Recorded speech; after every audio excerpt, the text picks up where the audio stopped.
తులారాశి మరి 25వ తారీఖు నుండి డిసెంబరు 1వ తారీఖు వరకు చూసుకుంటే చేపట్టిన పనులలో కొంత జాప్యం అయితే కనిపిస్తుంది. సకాలంలో జాప్యం కలిగినప్పటికీ కూడా సకాలంలో పనులు పూర్తి చేసుకునేటువంటి అద్భుతమైనటువంటి ఆ యొక్క భగవంతుని యొక్క ఆజ్ఞ మీ యందు ఉన్నది. దూరపు బంధువుల నుంచి శుభవార్తలు అందుతాయి. ఆర్థిక పరిస్థితి గతం కంటే కూడా కొంత మెరుగ్గా ఉంటుంది. ఎందుకంటే తులారాశి అంటేనే న్యాయమైనటువంటి వారు. వాస్తవానికి కూడా కొంత వాదిస్తారు. నేను పట్టినటువంటి కుందేలకు 3 కాళ్ళే అని వాదించేటువంటి వారు. వీరు ఏది చెప్తే అది మనం కరెక్ట్ అనాలి. వీరితో మనం ఎప్పుడూ వాదించకూడదు, ఇది గుర్తుంచుకోండి. ఇక ఆర్థిక పరిస్థితి గతం కంటే కొంత మెరుగ్గా ఉంటుంది. దీర్ఘకాలిక రుణ సమస్యల నుంచి బయటపడతారు. స్థిరాస్తి కొనుగోలులో ఆటంకాలు కొంత ఏదైతే ఉందో తొలుగుతూ ఉన్నాయి.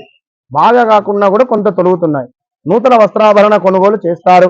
శుభకార్యాలలో సొంత ఆలోచనలు కలిసి వస్తాయి.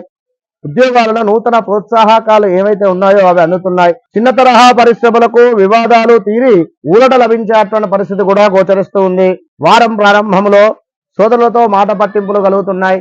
కనుక సోదరులతో మాట పట్టింపులు కానీ సోదరీమణులతో మాట పట్టింపులు కానీ ఎప్పుడు కూడా పెట్టుకోవద్దు.